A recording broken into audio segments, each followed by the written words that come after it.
Hello दोस्तों, आप सभी का स्वागत है ओनली सक्सेस एकेडमी में। My name is Keshav Katoch. कैसे हैं आप लोग? आई होप आप सभी ठीक होंगे और आप सबकी तैयारी जो है वो भी बहुत बढ़िया चल रही होगी अभी। देखिए, हम एक और वीडियो में आपके पास लेकर आए हूँ, that is for the weekly current affairs, जो कि आपके 14 से 20 अगस्त 2022 के आपके करंट अफेयर्स हैं। देखिए, ये जो करंट अफेयर्स हैं, मैं हर बार आपको बताता हूँ कि आपके जितने भी डिफेंस एग्जाम्स हैं और आपके एडमिनिस्ट्रेशन, जो आपके स्टेट पब्लिक सर्विस कमीशन, खासकर HAS HP अलाइड के जो कोर्सेज हमारे हैं, उनके लिए वो सबसे इंपॉर्टेंट ये करंट अफेयर रहेंगे। और ये डिटेल में करंट अफेयर्स हैं, ये ऑब्जेक्टिव नहीं है। जो भी स्टूडेंट ऑब्जेक्टिव के पर्पज़ से हमारे करंट अफेयर्स पढ़ रहे हैं, वो प्लीज़ उसके लिए वेट करें। हमारे ऑब्जेक्टिव भी डलते हैं, बट उसके लिए आपको वेट करना पड़ेगा। बट उससे पहले आपको थ्योरेटिकल पढ़ना पड़ेगा। आप किसी भी चीज़ को अगर आप करते हैं तो आपको बोल देते हैं 500 क्वेश्चंस कर लिए जाएं, 150 क्वेश्चंस कर लिए, वो तब होंगे, वो गुड है, वो तब है कि जब आपका थ्योरेटिकल आपने उसको पढ़ चुके हो। जब थ्योरेटिकल पढ़ चुके हो फिर आप उसके ऑब्जेक्टिव क्वेश्चंस करोगे, that will be better. But अगर आप पहले ऑब्जेक्टिव क्वेश्चंस करके फिर आप एग्जाम में जाओगे, so there is no guarantee about the date कि वो क्वेश्चन उसी ऑब्जेक्टिव क्वेश्चन से आएगा। तो उसके लिए आपको थ्योरेटिकल पढ़ना ही पड़ेगा। तो चलिए बढ़ते हैं हमारी वीडियो की ओर। सबसे पहला करंट अफेयर जो है वो जापान और हमारा जो IMD है, जिसको हम बोलते हैं इंडियन मेट्रोलॉजिकल डिपार्टमेंट, इन दोनों के बीच में एक पार्टनरशिप हुई है on the climate change. And इसमें एक और ऑर्गेनाइजेशन इन्वॉल्व है, दैट इज UNDP, जिसको हम बोलते हैं यूनाइटेड नेशन डेवलपमेंट प्रोग्राम। ठीक है, they have launch a initiative, जिसमें जो सबसे मेन चीज़ मैं अगर आपको बता देता हूँ कि ये 10 स्टेट्स और यूनियन टेरिटरीज़ में होगा। इसका मेन मकसद क्या होगा? आप सभी जानते हैं कि क्लाइमेट चेंज से होगा, तो हमें क्या करना है? रिन्यूएबल रिसोर्सेज को इम्प्रूव करना है और कार्बन जो है मतलब ज़ीरो एमिशन तक लेकर आना, अचीवमेंट जो है वो हमने करनी है। ऑब्जेक्टिव्स यही होंगे हमारे। इसमें जो हमारा जो ऑर्गेनाइजेशन दैट इज़ है ministry of non renewable resources या एनर्जी मिनिस्ट्री जो हमारी होती है वो इसमें होगी। They will promote climate mitigation by placing clean energy, but energy we used clean energy infrastructures and low emission technologies. तो इस तरीके के इंफ्रास्ट्रक्चर बनाने हैं जहाँ पे हमारे को क्लीन एनर्जी यूज़ करें हम। जैसे कि आप अगर कोई कार भी बनाते हो तो आपको क्या करना है, क्या आप उसको एज ए इलेक्ट्रिक व्हीकल है, और अगर आप कोई बिल्डिंग बनाते हो तो वो भी क्या होगी? पूरी क्लीन एनर्जी इंफ्रास्ट्रक्चर होगा। और लो एमिशन टेक्नोलॉजीज़ को हमने यूज़ करना है इन important sectors like health, transport, है ना, ट्रांसपोर्ट, या फिर हमारी इंडस्ट्रियलाइजेशन या एग्रीकल्चर में भी हमें इन सब का यूज़ जो है वो करना है। ठीक है, इनको प्रमोट करना है। नेक्स्ट हम बढ़ते हैं ILO इंटरनेशनल लेबर ऑर्गेनाइजेशन। देखो, इंटरनेशनल लेबर ऑर्गेनाइजेशन ने अभी एक रिपोर्ट दी है जिसका नाम है global employment trend for youth 2022 report. अब यहाँ पे आपको ध्यान में रखना है कि ILO 1919 में बना था और इंडिया इसका one of the founding members भी कहा जाता है। और इंडिया में पहली लेबर ऑर्गेनाइजेशन आपकी मद्रास में बनी थी। और इंडिया में जो पहली जो ट्रेड एसोसिएशन बनी थी उसके हेड कौन थे? लाला लाजपत राय जो उसके थे वो क्या थे? हेड थे। ठीक है ना, ये आपको ध्यान में रखना है। According to global employment trend for youth 2022 report, unemployment जो 15 से 24 साल के बच्चे हैं उनके में जो 15 से 14 साल के जो यूथ है उसमें कितना परसेंट है? 15.6% है। It is 3 times of the unemployment rate among the adult. तो मतलब उससे अडल्ट में जो अनएम्प्लॉयमेंट है उससे ज़्यादा है। This report has been release by the ILO। ठीक है ना। रिपोर्ट के माध्यम number of employed youth population has decrease from 75 million in 2021 to 73 million 2022, but this number is still 6 million more than the number before कोविड-19 pandemic. कोविड-19 pandemic से पहले जो नंबर थे उससे अभी भी ये क्या है? 6 मिलियन ज़्यादा है। ओके, फिर है मैक्सिमम प्रेसिडेंट। देखो, मैक्सिको के जो प्रेसिडेंट हैं उन्होंने बोला एक नया कमीशन बनाने के लिए बोला है जिसका नाम रखा उन्होंने पीस कमीशन। हमारे देश के प्राइम मिनिस्टर के लिए कितनी बड़ी बात है कि किसी देश का प्राइम मिनिस्टर वर्ल्ड के बड़े लीडर्स में हमारे प्राइम मिनिस्टर का नाम जोड़ता है। अगर आप यहाँ पे देखते हो तो मैक्सिमम प्रेसिडेंट ने बोला है एंड्रेस मैनुअल लोपेज ओब्राडोर जो है, इन्होंने कमीशन में 4 बंदों का नाम लिया है। उनमें से एक तो इन्होंने अपना नाम लिया, पोप फ्रांसिस का नाम लिया, UN security general Antonio Guterres का नाम लिया और इंडियन PM नरेंद्र मोदी का नाम लिया है इन्होंने। टॉप कमीशन में जिन्होंने इंक्लूड किस किस को किया है? अपने आप को इंक्लूड किया है और pope Francis, UN security general Antonio Guterres और इंडियन PM नरेंद्र मोदी को इसमें इंक्लूड किया है। अब इसका मेन काम क्या होगा कि दुनिया में जितने भी वॉर्स हो रहे हैं अराउंड द वर्ल्ड जो हो रहे हैं उनको ख़त्म किया जाए। ठीक है ना, और इस एग्रीमेंट को कम से कम 5 सालों तक इसको कंप्लीट किया जाए। और ये क्या है कि सबसे मेन चीज़ क्या है कि जो वॉर है वो मेनली क्या किया जाए? ख़त्म किया जाए। तो ये आपको ध्यान में रखना है, ये पेपर में आपसे पूछा जा सकता है। नेक्स्ट है United nation military observer group in India and Pakistan. जब हम बात करते हैं इंडिया पाकिस्तान की और यूएन की बात करते हैं तो हम सबने सभी सुना हुआ है कि यूएन की एक कमेटी या एक मेंबर रहता है हमेशा जब हमारी एलओसी जो बनी हुई है और उसका वायलेशन ना हो तो उसको वो चेक वगैरह करते रहते हैं। तो अभी अर्जेंटीना के navy officer rear admiral Guillermo Pablo Rios जो है इनको हेड ऑफ मिशन बनाया गया है, चीफ मिलिट्री ऑब्जर्वर बनाया गया है United nation military observer group in India and Pakistan, जिसको आप UNMOGIP भी बोल सकते हैं। और अपॉइंट किसने किया? वही सेक्रेटरी जनरल एंटोनियो गुटेरेस, जो कि कौन सी कंट्री के? पुर्तगाल कंट्री के ये है। ओके, सो इसका मेन काम क्या होता है? To observe and report the investigate the complaints of ceasefire. जैसे सपोज करो इंडिया ने बोला कि पाकिस्तान ने सीज फायर किया है या इधर से बोले इन्होंने सीज फायर वायलेशन किया है, तो वो जो फाइंडिंग्स है वो सेक्रेटरी जनरल तक पहुंचाते रहते हैं। जब भी आपने देखा होगा कि एलओसी पे कोई लड़ाई होती है तो इन दी एंड क्या होता है, उसको 2-3 दिन में सीज फायर वायलेशन जो होता है या सीज फायर करवा देते हैं, तो जो जहाँ खड़ा होता है वो वहीं रह जाता है ना। तो ये एलओसी जब से बनी है तो उसके ऊपर ये एक तरीके से निगरानी रखी जाती है। नेक्स्ट है वुमेन आईपीएल। तो कई सालों से ये चल रहा था कि आईपीएल में अब वुमेन्स को भी एक तरीके से बढ़ावा दिया जाए, वुमेन स्पोर्ट्स को भी आगे बढ़ावा दिया जाए। सो वुमेन आईपीएल की घोषणा की है जो हमारे बीसीआई के चेयरमैन हमारे सौरभ गांगुली हैं और जो सेक्रेटरी हैं जेशा, उन्होंने बोला है कि ये आपका अगले साल होगा। देखो एक तो इतने सारे टूर्नामेंट होते हैं, उसके बीच में एक लॉबी निकालना जिसमें आप वुमेन आईपीएल करोगे, क्योंकि 3 मंथ्स या 2 या 3 मंथ्स तो आपको आईपीएल को लग जाते हैं, फिर नॉर्मल टूर्नामेंट्स होते हैं और उसके बाद आपका क्या होता है वर्ल्ड कप वगैरह भी है, क्योंकि अगले साल आपका 2023 का वर्ल्ड कप भी है जो कि इंडिया में ही होगा, चैंपियन ट्रॉफी भी है और अक्टूबर में आपका फिर से यहाँ पे क्या है T20 वर्ल्ड कप भी है। तो उसके बीच में ये लॉबी ढूंढना बहुत मुश्किल है। तो अभी इन्होंने बोला है कि जो women's T20 World Cup South Africa में होगा मार्च में, तो वहाँ पे इनको एक मार्च विंडो मिली है जिसमें ये 2023 में आपका आईपीएल का फर्स्ट जो वुमेन आईपीएल जो है वो किया जाएगा। नेक्स्ट है वर्ल्ड संस्कृत दिवस।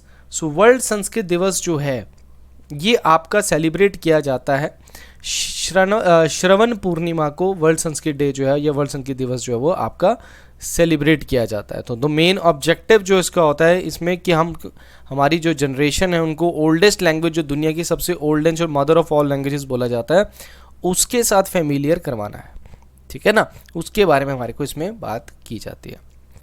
नेक्स्ट है अगस्त 14 को नरेंद्र मोदी जी ने पिछले साल 2021 में कहा था कि हम अगस्त 14 को जो कि पाकिस्तान का इंडिपेंडेंस डे होता है उसको हम पार्टीशन हॉरर्स रिमेंबर्स डे के नाम से भी जानेंगे। अपोजिशन ने इसका काफ़ी विरोध भी किया था कि ये सही बात नहीं है कि जो कंट्री अपना इंडिपेंडेंस डे मनाती है हम उसके में हमारे रिलेशन जो है पाकिस्तान के साथ ख़राब होंगे।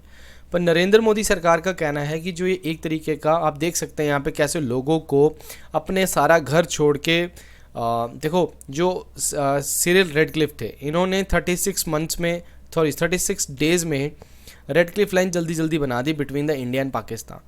अब वो बिल्कुल भी क्लियर नहीं थी कि कहाँ पे स्टार्ट है, कहाँ ख़त्म है, कहाँ पे अपना एरिया, कहाँ पाकिस्तान का, जिस वजह से लॉट ऑफ कन्फ्यूजन लोगों को वहाँ पे फिर कॉमनवेल्थ रॉयट्स भी हुए थे, वहाँ पे वायलेंस हुई थी, लॉस ऑफ प्रॉपर्टी हुआ था लोगों का, most violent average displacement world history में कहा जाता है इसको।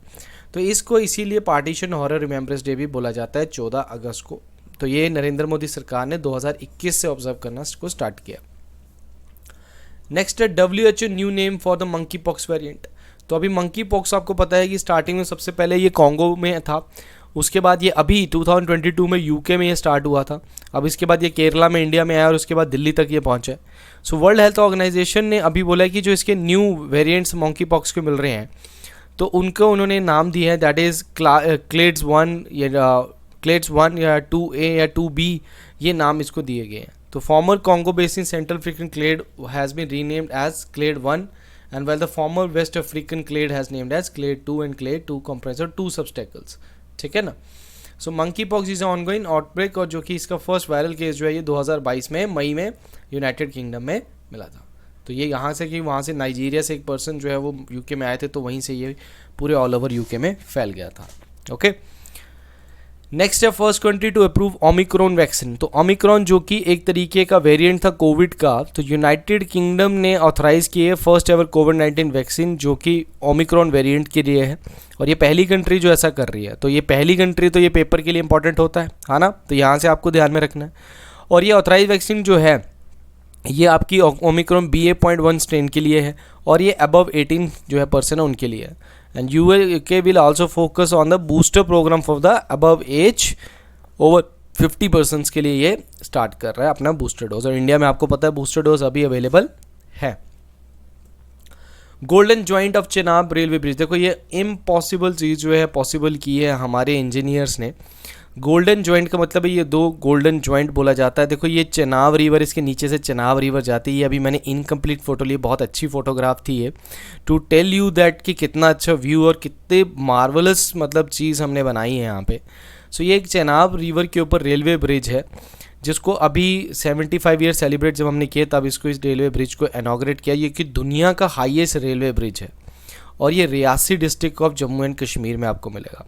अगर आपको ऐसा लगता है कि ये बहुत ऊंचा है यार, इस पर तो कभी भी अटैक भी हो सकता है या बॉम्ब भी लगाया जा सकता है, तो ये बिल्कुल इतना स्ट्रॉन्ग है कि ये बॉम्ब से भी बच सकता है, भूकंप से भी बच सकता है और बॉम्ब से भी बच सकता है। So it is a steel concrete arch bridge constructed between Bakkal and Kauri in Riyasi district of Jammu, and it is built on Chenab River and height is 359 metre, मतलब आपके आईफल टावर से भी ये around I think 30 metre जो है वो लंबा है। It is a part of 272 kilometre. देखो अभी एक ट्रेन लिंक हो रहा है उधमपुर, श्रीनगर और बारामूला डिस्ट्रिक्ट को, इनको ट्रेन के साथ जोड़ा जा रहा है। तो उसके लिए इस तरीके, देखो वहाँ पे टेरेन जो है वो बहुत ज़्यादा टफ है, तो वहाँ पे इस तरीके का मार्वलस चीज़ें बहुत ज़रूरी होना है। तो ये दुनिया के सामने एक पेशकश है कि इंडिया जो है वो इम्पॉसिबल को पॉसिबल कर सकता है, राइट। सो नेक्स्ट है हमारा, इंडिया एड्स 11 मोर वेटलैंड्स। देखो लास्ट वीडियो में मैंने आपको 10 वेटलैंड्स बताए थे कि 64 वेटलैंड्स हो गए थे, तो अभी 11 और ऐड हो गए हैं, तो टोटल हमारे वेटलैंड्स कितने हो गए हैं, 75 वेटलैंड्स हो गए हैं। सो रामसर साइट्स जो हैं, मैंने आपको कई बार बताया कि रामसर कन्वेंशन 1971 में हुआ था, जो कि रिलेटेड था वेटलैंड से रिलेटेड था, है ना। और इंडिया जो है इसका मेंबर 1982 में बना था, और चिलिका लेक जो है वो इसकी सबसे पहली, हमारे देश की पहली रामसर साइट थी। और अगर सबसे बड़ी साइट का नाम लिया जाए तो सुंदरबन सबसे बड़ी साइट है, और रेणुका लेक जो कि हिमाचल प्रदेश में वो सबसे छोटी साइट है। और सबसे ज़्यादा जो रामसर साइट्स है वो कहाँ पे मिलेंगी आपको, तमिलनाडु में आपको मिलेंगी। सो अभी जो रामसर साइट्स है उसमें से 4 रामसर साइट जो है तमिलनाडु में ही ऐड हुई हैं, 3 उड़ीसा में हुई हैं, 2 जम्मू एंड कश्मीर में और 1 मध्य प्रदेश और महाराष्ट्र में हुई है, ठीक है। तो ये लिस्ट मैंने आपको प्रोवाइड की है, इसको आपने अच्छे से पढ़ लेना है। देखो इनमें से क्वेश्चन तो है, मे बी आपको ये भी आ सकता है कि कौन सी है कौन सी नहीं, जबकि आपका पुराना जो एग्ज़ाम हुआ है 3 या 4 ऐड होती थी, बट सडनली एकदम जब ये 2014 से 2022 जब नरेंद्र मोदी सरकार आई है, तब से हमने कम से कम 40 से ज़्यादा हमारे जो हैं वो रामसर साइट जो हमने ऐड करवाई हैं। तो ये आपकी बड़ी अच्छी बात है, क्योंकि इससे टूरिज़्म को भी बढ़ावा देता है और इसमें एम्प्लॉयमेंट भी जनरेट होती है, और हमारा कल्चर और हमारा जो वेटलैंड्स हैं वो प्रिजर्व रहते हैं हमारे इस वजह से, ठीक है ना। तो जैसे यहाँ पे देखो आपको तामपरा लेक आपको दिख रही है यहाँ पे, ठीक है, आपको यहाँ पे तामपरा लेक लिखी, इस पे क्वेश्चन आ सकता है आपको। अंसुपा लेक उड़ीसा में है, ये दोनों लेक उड़ीसा में, तो इस पे क्वेश्चन आ सकता है। ओके, थाने क्रीक ये महाराष्ट्र में है, ठीक है। शलभग वेटलैंड कंजर्वेशन रिजर्व जो है वो जम्मू एंड कश्मीर में है। तो इस तरीके के क्वेश्चन आपसे पूछे जा सकते हैं पेपर में, तो ये आपने 11 ध्यान में रखने हैं। Medicine from the sky, medicine from the sky से आप समझ गए होंगे कि यहाँ पे ड्रोन की बात कर रही है। तो ये प्रोजेक्ट अभी रिसेंटली अरुणाचल प्रदेश में स्टार्ट किया गया, और ये जो फर्स्ट फ्लाइट है ये आपकी सेपा टू चेयांग ताजो जो है ईस्ट कामेंग डिस्ट्रिक्ट में वहाँ पे किया गया है। और इसमें जो हेल्प कर रहा है इस स्काई प्रोजेक्ट में जो है, ये फंड कौन कर रहा है, United state agency for the international development इसको क्या कर रही है, इसको एक तरीके से फंड कर रही है। तो इस प्रोजेक्ट में प्राइम मिनिस्टर का जो विजन है कि इंडिया में जो ड्रोन है, इंडिया को एक तरीके से वर्ल्ड ड्रोन हब बनाना है, उसमें ये पहली एक तरीके का आप बोल सकते हो एक स्टेप है हमारा। Okay, SBI first dedicated branch to support startups. So SBI ने अभी बोला लॉन्च किया है, पहला अपनी ब्रांच ओपन की है, दैट इज़ इन कोरमंगला आपके बेंगलुरु में, जहाँ पे जो स्टार्टअप्स हैं उनको एक्सटेंडेड सपोर्ट दिया जाएगा, फैसिलिटेट किया जाएगा। और इसको इनॉग्रेट किया है चेयरमैन जो हैं आपके SBI के, दैट इज़ दिनेश खारा, ठीक है। तो नेक्स्ट ब्रांच जो है वो गुरुग्राम में ओपन होगी, और उसके बाद जो थर्ड होगी वो हैदराबाद में होगी, ठीक है ना। तो इसमें असिस्ट किया जाएगा, उनको सॉल्यूशंस दिए जाएंगे, उनकी प्रॉब्लम्स को सॉल्व किया जाएगा, ताकि वो एक तरीके से क्या किया जाए, ग्रो कर सके, अपने उनका जो बिज़नेस है वो ग्रो कर सके।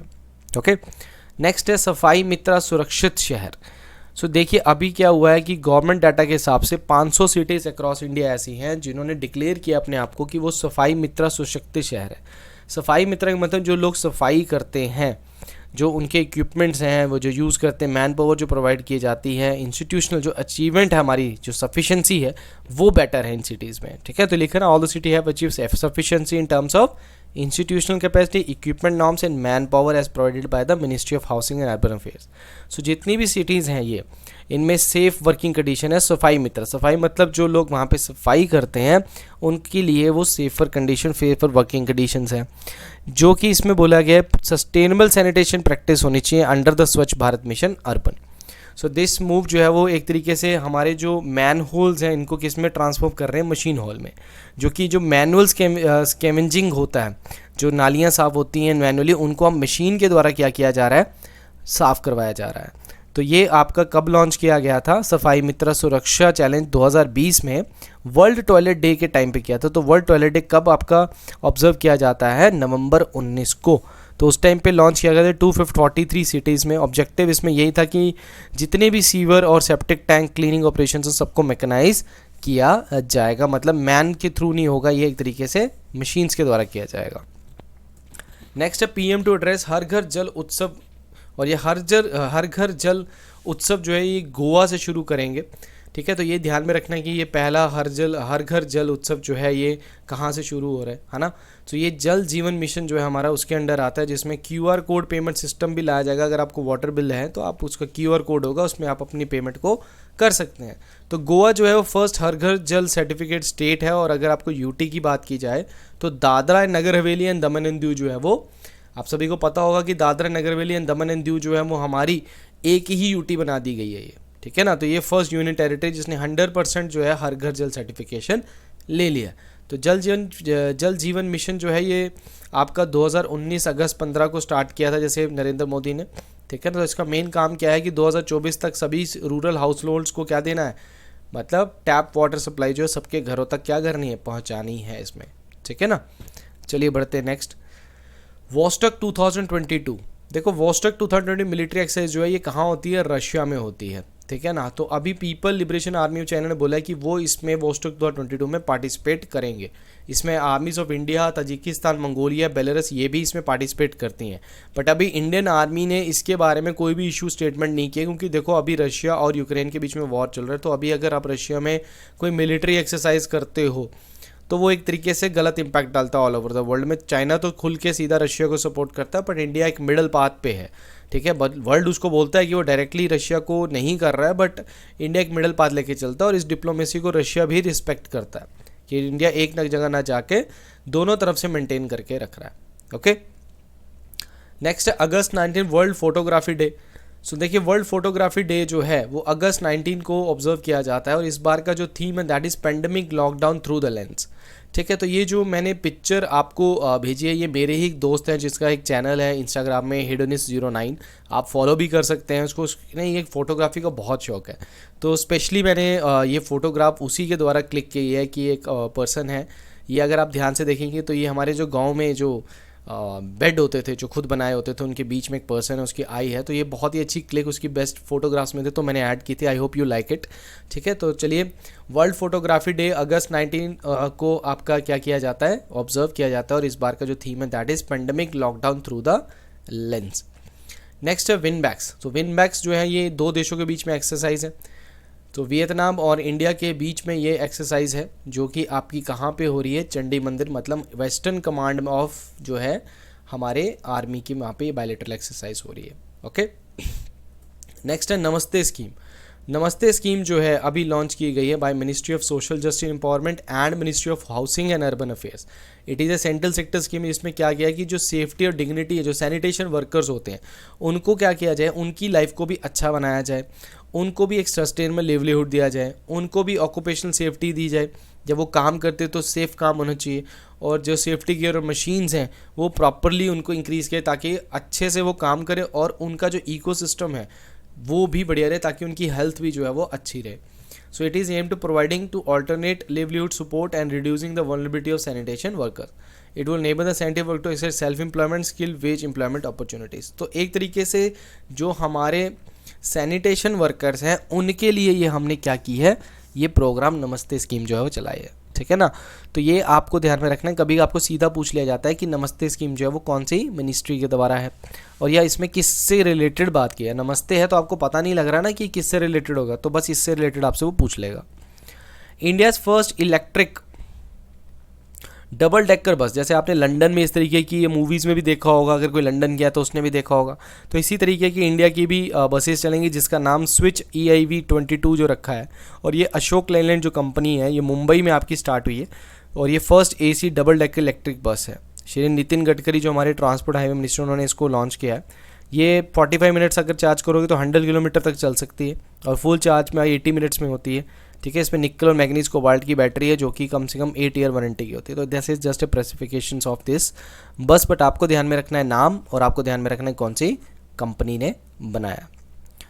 नेक्स्ट है INS सतपुरा। तो देखो अभी हमने 75 ईयर्स अपनी आज़ादी के किए हैं, तो उसके लिए all over the world India celebrate कर रहा था। अभी हम आगे पढ़ेंगे जिसमें इंडिया ने स्पेस में भी झंडा लहराया। तो उसी तरीके से इंडिया का नेवल शिप है जिसका नाम था सतपुरा, वो San Diego harbour north America, जो अमेरिका का एक नेवी बेस है, वहाँ पे उसने 75 लैप्स निकाले थे। ये कंडक्टेड 75 लैप टू सेलिब्रेट आज़ादी ka Amrit Mahotsav, to celebrate our independence day, 75 years of independence. Okay, तो यहाँ पे आपने शिप का नाम ध्यान में रखना है, INS Satpura. Defense Forces, RBI and the Prime Minister Office is the most trustable institution in India. It's a very good report by IPSOS India. तो इन्होंने सर्वे किया और उनको ये पता लगा है कि डिफेंस फोर्सेस को लोग सबसे ज़्यादा, मतलब अगर 3 लोगों को आप पूछते हो तो 2% ये बोलते हैं कि हमें अपनी डिफेंस फोर्सेस में ट्रस्ट है। आई डोंट नो ये 1% कौन है जिनको ट्रस्ट नहीं है, but they are the most defence trusted forces of the world, and I can say that in India if you see any defense force personally you are totally trust him. Okay, आप कभी ये नहीं बोल सकते कि मुझे इस पर ट्रस्ट नहीं है। सो आई डोंट नो ये 1% कौन है। एंड उसके सेकंड आपके आते हैं RBI एंड थर्ड आपका आता है प्राइम मिनिस्टर ऑफ इंडिया का जो ऑफिस है, they are the most trusted. उसके बाद supreme court of India and उसके बाद CBI। तो देखो सुप्रीम कोर्ट में लोग अभी कम बिलीव कर रहे हैं, 4th नंबर पे आ रहा है, और उसके बाद CBI पे लोग सबसे ज़्यादा बिलीव करते हैं। तो ये ध्यान में रखना है आपने। नेक्स्ट है फीफा ने, ये बहुत बुरी खबर थी सभी फुटबॉल फैंस के लिए इंडिया में कि फीफा ने सस्पेंड कर दिया ऑल इंडिया फुटबॉल फेडरेशन को। सो ऑल इंडिया फीफा जो है इसने अभी सस्पेंड किया है क्योंकि इसमें थर्ड पार्टी का मतलब होता है जैसे कि आप पॉलिटिकल इन्फ्लुएंस जो है वो काफ़ी बढ़ जाता है। तो स्पोर्ट्स में पॉलिटिकल इन्फ्लुएंस जब बढ़ेगा तो ये जो जितनी भी हाईएस्ट बॉडीज़ होती हैं ये देखती हैं इसको, और अगर ऐसा चीज़ होती है, आपने देखा होगा इससे पहले पाकिस्तान का फुटबॉल फेडरेशन भी सस्पेंड किया है इन्होंने। तो ये देखिए कि दुखद समाचार है जो कि हमारे अभी इंडिया का जो फुटबॉल है वो काफ़ी ज़्यादा ऊपर भी बढ़ रहा था। SAFF में हमने अभी हराया भी था बांग्लादेश को, है ना, तो हम इसमें अचीवमेंट काफ़ी हासिल कर रहे थे। अब क्या है कि फीफा का अंडर 17 वुमेन वर्ल्ड कप जो था वो भी अब सस्पेंड हो जाएगा, जिससे हमारी जो वुमेन टीम थी, देखो जिस देश में अगर कंपटीशन होता है तो उनको कोई क्वालिफाई नहीं करना होता, वो डायरेक्टली वो कंपटीशन लड़ सकते हैं। तो इंडिया के लिए कितनी बड़ी अच्छी अचीवमेंट थी, हमारी जो गर्ल्स थे उनके लिए कितनी अच्छी अचीवमेंट थी कि वो एक बड़े लेवल पर खेलते। तो ये अनफॉर्चुनेट है और इसके लिए इनको अब एग्जीक्यूटिव एक कमेटी बनेगी और कमेटी के बाद ये जो पूरे अपने डॉक्यूमेंटेशन में आई से दैट कि वो अपनी बात रखेंगे सामने। बड़ा हार्श कहा जा रहा है इसको कि बड़ा हार्श डिसीजन लिया गया, इससे लाइटर डिसीजन भी लिया जा सकता था कुछ महीनों के लिए, कुछ के लिए अगर सस्पेंड करते, बट ये बहुत बड़ा स्टेप लिया गया बाय द फीफा। तो फीफा के प्रेसिडेंट है गियानी इन्फेंटिनो और ये फाउंड हुई थी 1904 में और इसका हेडक्वार्टर कहाँ है, ज़ुरिक, जहाँ पे स्विट्ज़रलैंड में इसका हेडक्वार्टर है। नेक्स्ट है Simon Stiell of Grenada. Simon Stiell of Grenada named as the new UNFCC executive secretary. तो UN secretary general Antonio Guterres ने अपॉइंट किया है साइमोन स्टील को, जो कि नए एग्जीक्यूटिव सेक्रेटरी रहेंगे UNFCC, जिसके जो कहाँ पे based in Bonn, Germany. So appointed as the, ये आपको फुल फॉर्म ध्यान में रखना, कभी कभी पेपर में आया था, United nation framework convention on climate change, कभी ऑन की जगह ऑफ लगा देता है, फॉर लगा देता है, तो उसमें बच्चे को कन्फ्यूजन हो जाती है। ओके, नेक्स्ट है union minister Jitendra Singh unveils India first saline water lantern. So saline water lantern जो है ये हमारे अर्थ साइंस से मिनिस्टर हैं, इन्होंने फर्स्ट सेलाइन वाटर लांटेन है जिसका नाम क्या रखा है, रोशनी, जिसको हम सी वाटर में भी क्या कर सकते हैं, LED लैंप्स जो हैं ये जला सकते हैं। ये आपको ध्यान में रखना है। देखो ये चीज़ें है कि यहाँ पे आपको सिर्फ नाम ध्यान में रखना है कि क्या नाम रखा गया। ओके, नेक्स्ट है इंडियन फ्लैग। मैंने अभी बताया था आपको आज़ादी का अमृत महोत्सव। तो इंडियन फ्लैग स्पेस में भी अभी लहराया गया और ये बलून जो है, ये ट्राई कलर जो है एक बलून में टंगा गया था और इसको बलून को किसने बनाया था, स्पेस किड्स इंडिया। ठीक है, ये जो एक ऑर्गेनाइजेशन है young scientist for the country, और जो कि लोगों में या बच्चों में अवेयरनेस लगाता है, और ये बॉर्डरलेस वर्ल्ड मतलब ऑल ओवर द वर्ल्ड के लिए एक तरीके से जो बच्चे हैं उनको अवेयर करता है। सो इन्होंने रिसेंटली अभी एक सैटेलाइट भी लॉन्च किया था जो लो ऑर्बिट अर्थ ऑर्बिट सैटेलाइट थी। ओके, नेक्स्ट है दादा भाई नौरोजी। दादा भाई नौरोजी का अगर आप नाम सुनते हो तो आपको आईएनसी की याद आती है, और आईएनसी की याद आती है तो आपको किसकी याद आती है? मॉडरेट्स की याद आती है। तो दादा भाई नौरोजी जो है ये बहुत फेमस लीडर थे, कांग्रेस के मैक्सिमम आईएनसी के प्रेसिडेंट बनने वाले भी ये थे। सो दादा भाई नौरोजी जो हैं ये अंग्रेज़ों के जो पार्लियामेंट थी, जिसको आप बोलते हो house of Commons, house of common मतलब जैसे हमारे यहाँ पे हाउस ऑफ पीपल होता है, उसी तरीके से हाउस ऑफ कॉमन होता है। वहाँ पे पहले इंडियन थे या एशियन थे जो मेंबर ऑफ पार्लियामेंट बने थे ब्रिटेन में। तो इनका जो होम है दादा भाई नौरोजी का, उसको ब्लू प्लेग का जो है एक ऑनर दिया गया। देखो ब्लू प्लेग स्कीम क्या है, ये इंग्लिश हेरिटेज चैरिटी के द्वारा जो हिस्टोरिकल प्लेसेस होती है, हिस्टोरिकल बिल्डिंग होती हैं अक्रॉस द लंदन, उसको एक मतलब टाइटल दे देते हैं। वो क्या होता है आपको? Blue plaque scheme. So Naoroji का जो ये अनवील किया है, 75th anniversary celebration of Indian independence में अनवील किया है, ठीक है ना। तो ये कोइंसाइड है कि आपका इस तरीके की चीज़ हुई है। सो दादा भाई नौरोजी के बारे में कहूँ तो इन्होंने एक जो ब्रिटिश हमारा जो पैसा लेकर यहाँ से गए हैं, ब्रिटिश ड्रेन थ्योरी जो बोलते हैं, तो इन्होंने एक बुक में दिया था जिसको बोलते हैं poverty and un British rule in India. Poverty and un British rule in India इन्होंने लिखा था। इन्होंने पूरा एक्सप्लेन किया था कि हमारे देश से जो पैसा है ब्रिटिशर किस तरीके से हमारी इकोनॉमी को डिस्ट्रॉय करके इन्होंने सारे पैसा जो है ड्रेन किया है हमारे कंट्री से, ठीक है। ये ध्यान में रखना है आपने। ओके, नेक्स्ट आता है पारसी न्यू ईयर। सो पारसी न्यू ईयर जो है ये हर साल जो है 16 अगस्त को सेलिब्रेट किया जाता है पारसी न्यू ईयर, और इसको एक तरीके से शहनशाही कैलेंडर भी, इनका जो न्यू ईयर कैलेंडर होता है उनको शहनशाही कैलेंडर भी बोलते हैं, और जो पारसी न्यू ईयर है इसको एक तरीके से नवरोज़ भी बोलते हैं। तो ये western part of the country, जब मोस्टली आपके महाराष्ट्र और गुजरात में पारसी कम्युनिटी आपको मिलेगी, और ऐसे तो आपको हर जगह मिलेंगी, बट जनरली आपको ये आपके महाराष्ट्र और गुजरात में देखने को मिलेंगी। नेक्स्ट है Meghalaya sports department set to host second edition of North East Olympics. So Meghalaya में नॉर्थ ईस्ट ओलंपिक्स जो है आपके होंगे। इससे पहले ये आपके जो ओलंपिक्स हैं ये मणिपुर में हुए थे 2018 में, जिसमें 12 डिसिप्लिन्स में ये प्रोग्राम हुआ था, और ये इसका सेकेंड एडिशन जो है ये अक्टूबर में होगा। ओके, नेक्स्ट है डिफेंस मिनिस्ट्री राजनाथ सिंह ने अभी F-INSAS system to Indian army को दिया। देखो F-INSAS क्या है? Future infantry soldier as a system. देखो आप जैसे ये फोटोग्राफ देख रहे हो तो इसमें देखो कई सारे इक्विपमेंट्स जो हैं वो एक सोल्जर ने लगाए हुए हैं। सो इसमें उसने क्या किया है, F-INSAS में क्या है, एक AK-203 असॉल्ट राइफल है, उसके और रशियन ओरिजिन गैस ऑपरेटेड आपके पास है। मैगजीन मतलब इस राइफ़ल की बात की गई है, मैगजीन वेड है, सिलेक्टेड फायर असॉल्ट राइफ़ल है। उसके बाद आपकी जो है इसमें इन्फेंट्री सोल्जर के एक बैलिस्टिक हेलमेट पहना हुआ है, बैलिस्टिक गॉगल्स हैं, बुलेट प्रूफ वेस्ट है, एल्बो पैड्स हैं, नी पैड्स हैं। तो ये एक तरीके से आपने देखा होगा जैसे आप मूवीज़ में देखते हैं ना, जो एंड स्पेशल फोर्सेस के जो आपके सोल्जर्स होते हैं वो बिल्कुल तैयार होते हैं हर चीज़ के लिए, उनको हर जगह पे इक्विपमेंट्स होते हैं, उनको प्रोटेक्शन भी होती है, लाइफ गार्ड भी लगाया होता है उन्होंने, सब कुछ लगाया होता है। तो वो सारी चीज़ें इसमें आपको मिलेंगी, जिसमें आपको स्टेट ऑफ टारगेट इक्वेशन और कम्युनिकेशन सिस्टम भी इसमें होगा, जिसमें आप अपने जो कम्युनिकेशन जो है अपने सबके साथ वो कर सकते हो। तो आप फोटो आप देखते ही आपको क्लियर हो जाएगा। ओके, F-INSAS की फुल फॉर्म ध्यान में रखना, future infantry soldier as a system. Okay, next है India gift Dornier maritime aircraft reconnaissance aircraft to Sri Lanka. तो श्रीलंका को इंडिया ने डॉर्नियर एयरक्राफ्ट जो है अभी गिफ्ट किया है आइलैंड नेशन को to tackle multiple challenges like human drug trafficking, smuggling, other coastal water में जो ये चीज़ें होती हैं। तो श्रीलंका के प्रेसिडेंट कौन है अभी? रानिल विक्रमसिंघे। नेक्स्ट है BRO to build first steel slag road in Arunachal Pradesh. तो स्टील लैग रोड जो होता है वो एक्चुअल में क्या है कि एक तरीके से रोड जो होता है वो हैवी रेन्स और क्लाइमेटिक कंडीशन की वजह से बहुत ज़्यादा ठंड पड़ी, बहुत ज़्यादा बर्फ़ पड़ रही है, और या फिर बहुत ज़्यादा आपका रेनफॉल हो रहा था, उसकी वजह से रोड्स टूट जाते हैं। बट स्टील स्लैग रोड जो होते हैं वो नहीं टूटते हैं, वो स्टेबल रहते हैं। तो ये आपका फर्स्ट स्टील स्लैग रोड कहाँ पे बिल्ड किया है BRO ने? दैट इज़ इन अरुणाचल प्रदेश। सो ये थे आपके इस वीक के current affairs. So I hope आपको काफ़ी ज़्यादा नॉलेज इसमें मिलेगी। आप चैनल को प्लीज़ लाइक, शेयर और सब्सक्राइब ज़रूर किया करो, एक तरीके का मोटिवेशन मिलता है आप सभी के लिए। मैं इतनी मेहनत करता हूँ तो इसको थोड़ा सा शेयर कर दिया करो। और फेसबुक, इंस्टाग्राम और आप टेलीग्राम पे आपको अगर कोई इसकी PDF चाहिए तो इसके लिंक जो है वो डिस्क्रिप्शन में मैंने दिए हुए हैं, आप जाके इस पर क्या कर सकते हैं, इनको फॉलो कर सकते हैं मुझे, और इसकी PDF आपको टेलीग्राम पे मिल जाएगी। ओके, सो कोई भी अदर इन्फॉर्मेशन और अगर कोई भी आप सुझाव देना चाहते हैं, आपको कोई भी प्रॉब्लम किसी भी चीज़ से रिलेटेड जीएस के टॉपिक से है, तो आप कमेंट सेक्शन में मुझे बता सकते हैं। सो तब तक के लिए thank you very much and all the best.